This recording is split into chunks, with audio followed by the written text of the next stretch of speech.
12월 19일 새벽은혜 하나님께서 우리에게 주신 말씀은 요한계시록 18장 9절에서 24절까지 말씀입니다. 제가 봉독하도록 하겠습니다.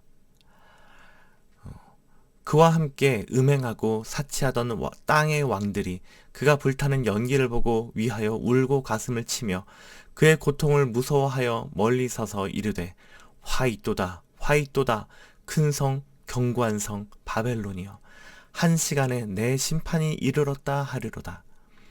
땅의 상인들이 그를 위하여 울고 애통하는 것은 다시 그들의 상품을 사는 자가 없음이라. 그 상품은 금과 은과 보석과 진주와 세마포와 자주 옷감과 비단과 붉은 옷감이요 각종 향목과 각종 상아 그릇이요 값진 나무와 구리와 철과 대리석으로 만든 각종 그릇이요 계피와 향료와 향과 향유와 유향과 포도주와 감람유와 고운 밀가루와 미리오 소와 양과 말과 수레와 종들과 사람들의 영혼들이라. 바벨론아, 내 영혼이 탐하던 과일이 내게서 떠났으며 맛있는 것들과 빛난 것들이 다 없어졌으니 사람들이 결코 이것들을 다시 보지 못하리라. 바벨론으로 말미암아 치부한 이 상품의 상인들이 그의 고통을 무서워하여 멀리 서서 울고 애통하여 이르되 화이또다 화이또다 큰 성이여 세마포 옷과 자주 옷과 붉은 옷을 입고 금과 보석과 진주로 꾸민 것인데 그러한 부가 한 시간에 망하였도다. 모든 선장과 각처를 다니는 성객들과 선원들과 바다에서 일하는 자들이 멀리 서서 그가 불타는 연기를 보고 외쳐 이르되 이 큰 성과 같은 성이 어디 있느냐 하며 티끌을 자기 머리에 뿌리고 울며 애통하여 외쳐 이르되 화이또다 화이또다 이 큰 성이여 바다에서 배 부리는 모든 자들이 너의 보배로운 상품으로 치부하였더니 한 시간에 망하였도다. 하늘과 성도들아 사도들아 선지자들아 그로 말미암아 즐거워하라. 하나님이 너희를 위하여 그에게 심판을 행하셨음이라 하더라. 이에 한 힘 센 천사가 큰 맷돌 같은 돌을 들어 바다에 던져 이르되 큰 성 바벨론이 이같이 비참하게 던져져 결코 다시 보이지 아니하리로다. 또 검은 곳 타는 자와 풍류하는 자와 퉁소 부는 자와 나팔 부는 자들의 소리가 결코 다시 내 안에서 들리지 아니하고 어떠한 세공업자든지 결코 다시 내 안에서 보이지 아니하고 또 맷돌 소리가 결코 다시 내 안에서 들리지 아니하고 등불빛이 결코 다시 내 안에서 비치지 아니하고 신랑과 신부의 음성이 결코 다시 내 안에서 들리지 아니하리로다. 너희 상인들은 땅의 왕족들이라. 내 복술로 말미암아 만국이 미혹되었도다. 선지자들과 성도들과 및 땅 위에서 죽임을 당한 모든 자의 피가 그 성 중에서 발견되었느니라 하더라. 아멘. 네, 오늘 이제 말씀을 보시면요. 음녀 바벨론과 함께 음행하고 사치하던 땅의 왕들, 이 바벨론이 불타는 것을, 그 상인들이잖아요. 바벨론이 불타는 것들을 보며 울며 가슴 아파하는 그런 모습들을 볼 수가 있습니다. 그러면서도 그 심판에 휩쓸리지 않기 위해서 멀리 떨어져서 이것들을 보고 있죠. 이 바벨론의 멸망으로 이 상인들의 물건을 살 사람이 없어서 이제 그들까지도 망하게 되는 것을 한탄하는 것들을 볼 수 있습니다. 운송업자들도 마찬가지죠. 이 배를 타고 운송했던 그 운송업자들도 굉장히 한탄하고 있는 것들을 보고 있습니다. 그래서 이제 바벨론의 멸망에 대해서 성도와 선지자들에게 기뻐하라고 지금 이야기하고 있는 그런 모습들이 오늘 본문에 나오죠. 그래서 큰 맷돌 같은 돌을 바다에 던지면서 이 큰 성 바벨론이 이렇게 보이지 않게 될 것이다. 그들이 가지고 있던 그 소리, 불빛들, 인간 그런 활동들이 다 사라지게 될 것을 이야기하고 있습니다. 그래서 이제 상인들이 교만했고 복술로 사람들을 미혹했고 순교한 이들의 그 피 때문에 이 바벨론은 심판받는 것이다 라고 말씀하고 있는 오늘 말씀의 내용입니다. 그래서 하나님께서 우리에게 주신 말씀 첫 번째는요. 한순간에 없어질 부귀부다, 영원히 없어지지 않는 상급을 쌓자입니다. 자, 이미 무너져버린 바벨론, 곧 로마를 위한 물건을 공급하는 이 상인들의 애통을 통해서요, 그들이 얼마나 부유했으며 온갖 사치와 향락을 누리고 있었는지 알 수가 있습니다. 상인들이 제공했던 물품들은요, 계피, 향료, 향유, 유향, 포도주, 감람류, 고운 밀가루, 밀, 소, 양, 심지어는 사람의 영혼까지도 팔았다고 얘기합니다. 이 품목들이 다 바벨론에 가면 구할 수 있어 라고 했던 그런 목록들이었어요. 그들의 자랑이었죠. 그래서 여러 귀중한 옷들과 사치품들이 다 한 시간에 망했다라고 얘기합니다. 삽시간에 망한 것을 얘기하죠. 이 심판, 형벌의 강도가 너무 세서 가까이 다가가면 휩쓸릴까봐 다가가지도 못하고 있는 거예요. 우리 그리스도인들이 세상을 쫓아서 세상 안에서 살아가면서 옳지 못한 방법으로 이 부와 귀를 추구하며 살아가는 그 사람들을 보면서 약간 억울하기도 하고 부럽기도 하고 내 모습이 더 초라해 보기도 하고 그런 심정, 그런 때를 겪은 적이 아마도 있을 겁니다. 그들의 삶이 매우 화려하고 안정되어져 보이는 것은 또 사실인 것 같아요. 요즘 같은 시대에 뒤떨어지지 않으려면 우리도 갖춰야 될 것들은 갖춰야 되잖아 라고 얘기하기도 하죠. 어느새 교회 안에서도 세속적인 가치관이 많이 들어와 있는 것들을 볼 수가 있는 거예요.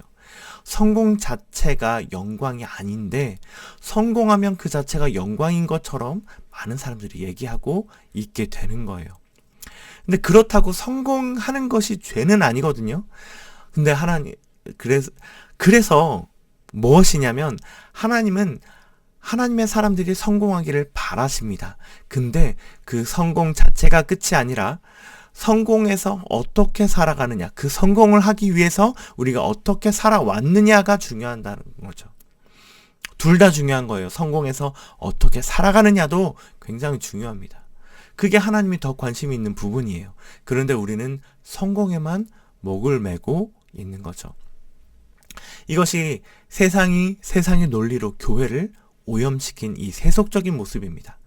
성공하고 나서 하나님 앞에서 우리는 어떻게 살아가야 될지 그것들을 세워놓지 않고요. 그냥 성공만을 위해 달려가고 성공을 했다면 세상의 논리대로 성공을 했으니까 취해야지, 놀아야지, 더 많이 가져야지 라고 하는 사치와 향락에 오늘 바벨론에 가졌던 그 모습처럼 가게 될 수 있다라는 거죠. 오늘 바벨론의 모습을 통해서요, 그런 부와 사치, 향락은요, 하나님의 관점에서, 우리 관점에서는 길어 보일 수 있겠지만 하나님의 관점에서는 오래가지 못하고 멸망당하고 심판당하는 정말 그냥 사그러질 것일 뿐이라는 것들을 얘기하고 있습니다. 자, 그럼 우리는 어떻게 살아야 될까요? 무엇을 위해서 우리가 성공해야 될까요? 우리는 영원한 상급을 쌓기 위해서 성공해야 합니다. 영원한 상급을 위해서 살아가야 합니다.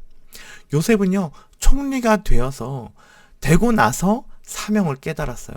하나님께서 왜 나를 총리가 되게 하셨는지 내가 이제 깨달았다. 그것은 우리 가족들을 나를 통해서 구원하게 하시려고 나를 이 자리로 세우신 것 같다라고 얘기를 합니다. 고센 땅에 정착해서 더 번성하며 잘 살아갈 수 있는 그런 터전들을, 그런 기초들을 마련해 주었죠. 총리 이후의 삶이 더 중요한 거예요. 총리가 되고 나서 즐기는 게 아니라.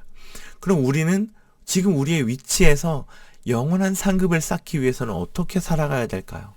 열심히 그것들을 위해서 우리가 살아갔다면, 그리고 혹은 내 직장 안에서 그냥 살기만을 위해서 허우적거리지는 않나요? 하나님은 우리의 이 직장을 내서 내가 무엇을 위해서 살아가길 바라실까요? 영원한 상급을 위해서 우리는 어떻게 해야 될까요? 그래서 하나님의 통치가 내가 있는 곳에 임하고 그 주님의 사랑이 내 이웃 사랑을 통하여서 드러나며 정말 우리의 삶 안에서 영원한 상급이 계속 쌓여져 가는 그런 하루 살아가시는 우리 행복을 전하는 교회 모든 성도들 되셨으면 좋겠습니다. 아멘. 자, 하나님께서 두 번째 주시는 교훈은요, 하나님은 성도들의 눈물과 탄식을 외면하지 않으십니다. 입니다. 20절에 선지자와 성도들에게 이제 바벨론이 멸망했으니 즐거워하라라고 얘기합니다. 그럼 그전에는 어떤 상태였다는 거예요? 그 바벨론의 핍박 속에서 성도들이 어떻게 살았겠습니까? 언제 이 고통이 끝나지? 두려움 속에서 주를 향한 신뢰를 놓지 않고 살아갔을 그 성도들의 탄식과 눈물을 하나님이 기억하고 계신다라고 하는 겁니다. 이 세상이 온갖 복술로 미혹되어져 가고 주를 믿는 성도들이 그 피로 얼룩져 가는 이 세상 속에서 그 남은 성도들은 눈물과 탄식으로 보냈지만 하나님은 그들의 아픔과 고통을 기억하시고 함께 하시며 그들이 이 시험을 이겨낼 수 있는 힘을 공급하고 계셨던 겁니다. 그렇게 참고 인내하니 악한 바벨론의 나라가 무너지고 새로운 시대가 오게 되는 것입니다. 우리나라도요, 수많은 순교의 피로 세워진 나라였습니다. 이 나라도 영적으로는 바벨론과 같았으나 양화진에서 순교하신 그 분들이나 옛날에 천주교를 믿음으로 순교당했던 많은 분들, 여러 선교사들의 시체 위에서 세워져서 지금은 하나님을 마음껏 예배하고 찬양하고 기도할 수 있는 곳이 되었습니다. 하나님은 우리 믿음의 선조들의 눈물과 탄식을 기억하시고 오늘날 우리에게 이런 복을 주신 것입니다. 지금 우리의 삶 속에서 눈물과 탄식으로 지내는 분이 계십니까? 하나님은 그 마음을 아십니다. 그리고 여러분들에게 함께 하십니다. 그래서 이 저 무너진 바벨론을 바라보며 즐거워하라 라고 말씀하셨듯이 우리를 아픔과 고통 속에 두었던 여러 가지 것들, 그것들을 무너뜨리시고 없애주시고 심판해 주셔서 해결해 주셔서 그것들이 더 이상 우리에게 아무 의미 없는 것이 되어서 언젠가 우리가 주님과 함께 웃을 수 있는, 즐거워할 수 있는 날이 반드시 올 것입니다. 그때까지 우리가 해야 될 것은 우리를 건지시고 우리와 함께 하시는 하나님을 믿고 인내하는 겁니다. 끝까지 참고 인내하는 것입니다. 그래서 바벨론의 심판을 기억하며 끝까지 참고 인내하여 승리를 거머쥐는 행복을 전하는 교회 모든 성도들 되시기를 간절히 바라겠습니다. 기도하시겠습니다. 하나님 아버지 감사합니다. 오늘 주신 말씀을 통해서 우리가 바벨론의 여러 가지 그 화려한 그런 모습들을 또 상상해 봅니다. 하지만 하나님의 나라의 관점에서 그것들은 정말 짧게 없어져 버릴 것들임도 고백합니다. 하나님, 우리가 짧게 없어지는 것들을 위해서 살아가지 않고 그것이 성공이라고 생각하며 살아가지 않고 하늘의 영원한 것을 위해서 살아가는 그런 하루 살아갈 수 있도록 함께하여 주시옵소서. 사랑하는 주님, 우리가 눈물과 탄식으로 혹시 하루를 보내고 있다면 우리와 함께 하시고 우리가 끝까지 인내했을 때 비로소 우리를 웃게 하시는, 우리를 눈물과 탄식으로 보내게 하는 그 많은 것들을 심판하시고 없게 하실 그 주님을 바라보며 우리가 끝까지 승리할 수 있도록 오늘 하루도 우리에게 용기로 또 우리와 동행함으로 우리와 함께 해주시옵소서. 예수님의 이름으로 기도합니다. 아멘.